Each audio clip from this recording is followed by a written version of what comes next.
Very good morning everyone. Stock market চ্যানেলে আপনাদের সকলকে স্বাগত। আজকে 27 অক্টোবর, সোমবার। নিফটি ফিফটির আজকের জন্য যে সাপোর্ট লেভেলটা রয়েছে, ইমিডিয়েট সাপোর্ট 25,720 লেভেলে, মেজর সাপোর্ট 25,500, উপরের দিকে রেজিস্ট্যান্স রয়েছে 25,870-900, মেজর রেজিস্ট্যান্স 26,000।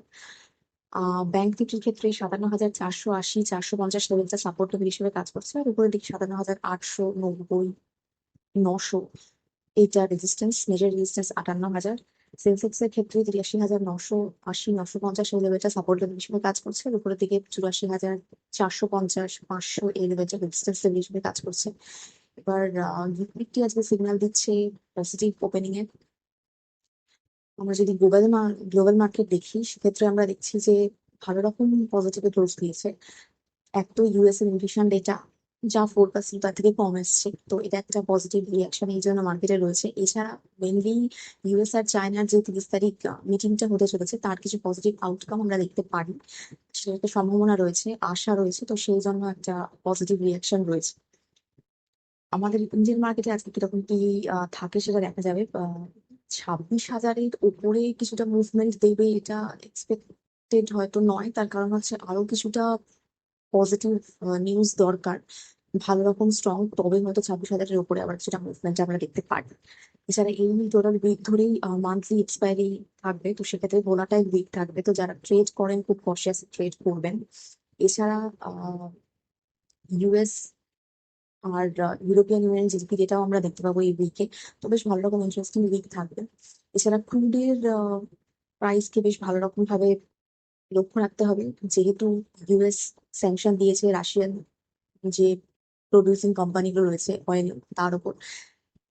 ইউরোপিয়ান ইউনিয়ন তারাও আর কি এলএনজি ব্যান করেছে রাশিয়ার, প্লাস ইন্ডিয়ান কি 3টে ফার্মের উপরে তারা স্যাংশন চাপিয়েছে। তারা নাকি রাশিয়ান মিলিটারির সঙ্গে এরকম লিঙ্ক আছে, এইরকম একটা ইয়ে ধরে। তো ক্রুডের প্রাইস কিরকম কি হচ্ছে এই দিকে বেশ ভালো রকম ভাবে ফোকাস রাখতে হবে। আমরা এরপর যদি ইন্ডিয়ান কোম্পানিতে আসি, সেক্ষেত্রে আদানির কোম্পানি আজকে ফোকাসে থাকবে। তার কারণ ফার্স্টে তো হিন্ডেনবার্গের রিপোর্ট দেখা গেছিল, আদানির কিছু অ্যালিগেশন, অনেক রকমের অ্যালিগেশন চাপানো হয়েছিল। তার সাথে সাথে কালকে দ্য ওয়াশিংটন পোস্ট বলছে ইন্ডিয়ান ফাইন্যান্স মিনিস্ট্রি নাকি $3.4 বিলিয়ন বন্ড ইনভেস্টমেন্ট করেছে, যখন আদানিকে কেউ পয়সা টয়সা দিচ্ছে না, মানে ওই ইউএস এর ব্রাইবারি যে কেসটা, সেই কেসটার জন্য যখন আদানির উপর অ্যালিগেশন ছিল, তো সেই মুহূর্তে টাকা ফাঁকা পাচ্ছিল না, তো সেই জন্য ইন্ডিয়ান গভর্নমেন্ট নাকি এলআইসি কে টাকা দিতে বলেছে, তো এরকম একটা অ্যালিগেশন চাপিয়েছে। তারপরে এলআইসি এর টোটালি ডিনাই করেছে। তারপর জানা গেছে যে ইউএস ইনসিওরার বলে যে কোম্পানি, সেখানে টাকা দিয়েছে, এলআইসি নাকি নয়। তো আদানি সেই জন্য আজকে বিশেষ ফোকাসে থাকার কথা, আপনারা রাখবেন। এছাড়া উৎকর্ষ স্মল ফাইন্যান্স যে ব্যাংক রয়েছে, সেখানে আমরা দেখছি যে আমাদের ইন্ডিয়ান ফেমাস যে ইনভেস্টর মধুসূদন কেদাস, তাকে অ্যাডপ্ট করেছে মোটামুটি 5.74 শেয়ার। তো উৎকর্ষ যে স্মল ফাইন্যান্স ব্যাংক, সেটা ফোকাসে রাখবেন আজকে। তো মসচিপের ক্ষেত্রে আমরা রেজাল্ট দেখছি 25% ওদের নেট প্রফিট আপ রয়েছে, রেভিনিউ আপ রয়েছে 17%, তারা ফোকাসে রাখতে পারেন। আবার বলছি কোনো স্টক রেকমেন্ডেশন নয়, এগুলো নিউজে রয়েছে, তাই জন্য এডুকেশন পারপাসে আপনারা স্টাডি করতে পারেন, ফোকাস রাখতে পারেন এগুলোকে। এছাড়া কন্টেইনার কর্পোরেশনের ক্ষেত্রে আমরা দুটো মৌ সাইন করতে দেখছি আদানি সিমেন্টের সাথে। এছাড়া টাটা মোটরসের আজকে আহ, মানে ফোকাসে থাকবে। সেম টেকনোলজি রেজাল্ট দেখছি আমরা 2.2%, ওদের নেট প্রফিট নেমে গেছে, রেভিনিউ 28% ডাউন। আগেও দেখেছিলাম যে টেকনোলজি ভালো রকম রেজাল্ট ছিল না, তো আজকে মার্কেট কি রিয়াকশন দেয় এই রেজাল্টের উপর সেটা দেখার থাকবে। এছাড়া সিরাজি সেই কোম্পানির ক্ষেত্রে আমরা দেখছি যে প্রফিট 50% ওদের ডাউন রয়েছে, রেভিনিউ রয়েছে 19% ডাউন, মেনলি হায়দ্রাবাদ প্ল্যান্টে যে ফায়ারটা লাগলো সেই জন্যই মেনলি এরকম রেজাল্টটা দেখা গেছে। তো ফোকাস রাখবেন মার্কেট কিরকম রিয়াকশন দিচ্ছে আজকে। এছাড়া বড় এনার্জি, বাজাজ অটো, এগুলো সবই ফোকাসে থাকবে আজকের জন্য। রেল টেল ফোকাসে থাকবে, তার কারণ অর্ডার পেয়েছিল বিহার এডুকেশন প্রজেক্ট কাউন্সিলের কাছ থেকে, 210 কোটির অর্ডার ছিল, সেটা কিন্তু ক্যান্সেল হয়েছে। তো তারপরে মার্কেটে কি রিয়াকশন থাকে আজকে দেখার থাকবে। এছাড়া কোটাক মাহিন্দ্রা ব্যাংকের ক্ষেত্রে আমরা নেট প্রফিট দেখছি 3% ফল করে গেছে, মেনলি প্রভিশনিং এর জন্য, নয়তো বাকি ওদের নেট ইন্টারেস্ট ইনকামও 4% বেড়েছে। যদি আমরা অ্যাসেট আন্ডার ম্যানেজমেন্ট দেখি সেক্ষেত্রেও সেটা 12% বেড়েছে, রেজাল্ট ভালো, কিন্তু প্রভিশনিং এর জন্যই মেনলি প্রফিট কমেছে। আজকে কিরকম রিয়াকশন মার্কেটে দেখার থাকবে। এছাড়া ভারত রসায়নের ক্ষেত্রে আমরা দেখছি যে ওদের বোর্ড অ্যাপ্রুভ করেছে 1:1 স্টক স্প্লিট।